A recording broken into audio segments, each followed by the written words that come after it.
Hand embroidery സ്റ്റിച്ചായ magic chain എങ്ങനെയാണ് ചെയ്യേണ്ടതെന്നാണ് ഇന്നത്തെ video. Magic chain ചെയ്യുന്നതിന് ഇതുപോലെ 2 എംബ്രോയ്ഡറി ത്രെഡ് ആവശ്യമാണ്. ഇതുപോലെ കോൺട്രാസ്റ്റ് കളറാണ് നമുക്ക് മാജിക് ചെയിൻ ചെയ്യുന്നതിന് ആവശ്യം. അപ്പോൾ അതെടുക്കാൻ ശ്രദ്ധിക്കുക. ഇനി നമുക്ക് എംബ്രോയ്ഡറി ത്രെഡിൽ നിന്നും വർക്ക് ചെയ്യുന്നതിന് ആവശ്യമായിട്ടുള്ള നൂലെടുക്കാം.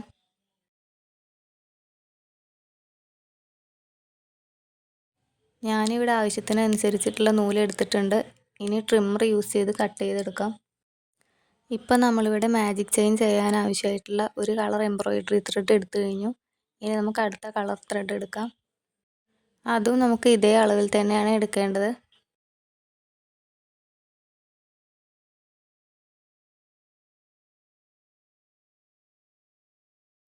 നമ്മളിവിടെ മാജിക് ചെയിൻ ചെയ്യുന്നത് 3 നൂല് ഉപയോഗിച്ചാണ്. അപ്പോൾ നമുക്കിത് 3 നൂലായിട്ട് എടുക്കാം. നമ്മളിവിടെ എടുത്തു വെച്ചിരിക്കുന്ന 2 കളർ ത്രെഡും ഇതുപോലെ 3 നൂലാക്കി മാറ്റണം. നമ്മളിവിടെ ത്രെഡ് 3 ആക്കുമ്പോൾ പ്രത്യേകം ശ്രദ്ധിക്കേണ്ടത് അടുപ്പിച്ചിരിക്കുന്ന ഭാഗം 3 ആക്കാൻ നോക്കുക. ഇനി അടുത്ത കളർ ത്രെഡും ഇതുപോലെ 3 ആക്കി കൊടുക്കാം.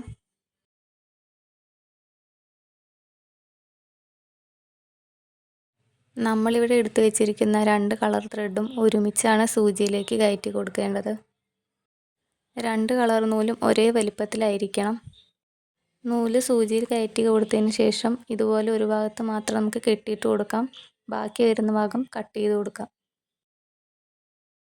നമ്മളിവിടെ സ്റ്റിച്ച് ബോർഡിലാണ് മാജിക് ചെയിൻ സ്റ്റിച്ച് ചെയ്യാൻ പോകുന്നത്. ആദ്യം നമുക്ക് ഇതുപോലെ ഒരു ലൈൻ വരച്ചു കൊടുക്കാം.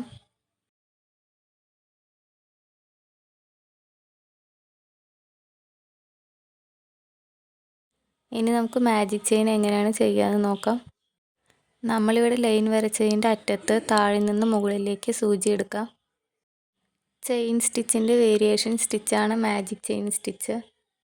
സൂചി ഇതുപോലെ മുകളിലേക്ക് എടുത്ത ശേഷം അതേ ഭാഗത്ത് തന്നെ സൂചി കുത്തിയിറക്കി കുറച്ച് ഗ്യാപ്പ് ഇട്ട് ഇതുപോലെ മുകളിലേക്ക് എടുക്കാം. നേരത്തെ ചെയിൻ സ്റ്റിച്ച് ചെയ്ത പോലെ തന്നെയാണ് മാജിക് ചെയിനും ചെയ്യേണ്ടത്. പക്ഷേ മാജിക് ചെയിൻ ചെയ്യുമ്പോൾ ഒരു കളർ ത്രെഡ് മാത്രമാണ് സൂചിയിലൂടെ ചുറ്റി കൊടുക്കേണ്ടത്. ആദ്യം നമുക്ക് ഇതുപോലെ ബ്ലൂ കളർ ത്രെഡ് സൂചിയിലൂടെ ചുറ്റി കൊടുക്കാം. ശേഷം സൂചി വീഡിയോയിൽ കാണുന്ന പോലെ വലിച്ചെടുക്കാം.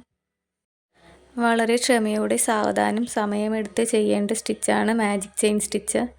അല്ലാന്നുണ്ടെങ്കിൽ കെട്ടുപെടാൻ ചാൻസ് ഉണ്ട്. കെട്ടുപെടാതെ വളരെ ശ്രദ്ധിച്ച് വേണം മാജിക് ചെയിൻ ചെയ്യാൻ. നമ്മളിങ്ങനെ ചെയ്യുന്ന സമയത്ത് ഒരു കളർ ത്രെഡ് മാത്രം ഇതുപോലെ ലൂപ്പായിട്ടുണ്ടാവും. ഇതുപോലെ നിൽക്കുന്ന ത്രെഡ് വീഡിയോയിൽ കാണുന്ന പോലെ വലിച്ചു പിടിക്കാം. ഇനി നമുക്ക് ഇതുപോലെ അടുത്ത സ്റ്റിച്ച് ചെയ്യാം. ആദ്യം നമ്മൾ ബ്ലൂ കളർ ത്രെഡാണ് ചെയ്തത്. ഇനി നമുക്ക് അടുത്ത കളറായി റെഡ് കളർ ചെയ്യാം. സൂചി ഇതുപോലെ മുകളിലേക്ക് എടുത്ത ശേഷം അടുത്ത കളറായ റെഡ് കളർ ത്രെഡ് ഇതുപോലെ സൂചിയിലൂടെ ചുറ്റി കൊടുക്കാം. മാജിക് ചെയിൻ ചെയ്യുമ്പോൾ വളരെ ശ്രദ്ധിച്ച് സാവധാനം വേണം ചെയ്യാൻ. ഇതുപോലെ ഓരോ കളർ ത്രെഡ് ചെയ്യുമ്പോഴും കെട്ടുപെടാതിരിക്കാൻ പ്രത്യേകം ശ്രദ്ധിച്ച് വേണം ചെയ്യാൻ.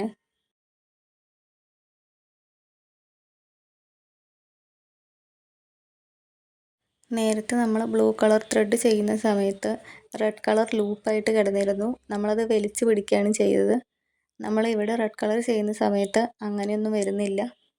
നമ്മൾ വീണ്ടും ബ്ലൂ കളർ ചെയ്യുന്ന സമയത്ത് ഇതുപോലെ ലൂപ്പ് വരും റെഡ് കളറിൽ. അതും നേരത്തെ ചെയ്തപോലെ വലിച്ചു പിടിക്കണം. മാജിക് ചെയിൻ ചെയ്യുന്ന സമയത്ത് ചെറുതായിട്ട് ചെയ്യാൻ ശ്രമിക്കുക. ഞാനിവിടെ നിങ്ങൾക്ക് മനസ്സിലാവുന്നതിന് വേണ്ടിയിട്ടാണ് കുറച്ച് വലുപ്പത്തിൽ ചെയ്തിട്ടുള്ളത്. ചെറുതായിട്ട് സ്റ്റിച്ച് ചെയ്യുമ്പോഴാണ് കൂടുതൽ ഭംഗി ഉണ്ടാവുക കാണാൻ. നമുക്കിനി ഈ ലൈനിലൂടെ മുഴുവനായിട്ടും മാജിക് ചെയിൻ സ്റ്റിച്ച് ചെയ്ത് കൊടുക്കാം.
അപ്പോൾ നമ്മളിവിടെ മാജിക് ചെയിൻ സ്റ്റിച്ച് ചെയ്ത് കഴിഞ്ഞു. മാജിക് ചെയിൻ ചെയ്ത് കഴിഞ്ഞാൽ ഇതുപോലെയാണ് ഉണ്ടാവുക. ഒറ്റ സ്റ്റിച്ചിൽ തന്നെ ഇതുപോലെ 2 കളർ ത്രെഡ് ആഡ് ചെയ്യാൻ പറ്റുന്നു. ഇനി നമുക്കിത് കെട്ടിയിട്ട് കൊടുക്കാം. അതിനായി മാജിക് ചെയിൻ ചെയ്തതിൻ്റെ പുറത്ത് ഇതുപോലെ സൂചി താഴേക്ക് ഇറക്കി കൊടുക്കാം. ശേഷം കെട്ടിയിട്ട് കൊടുക്കാം.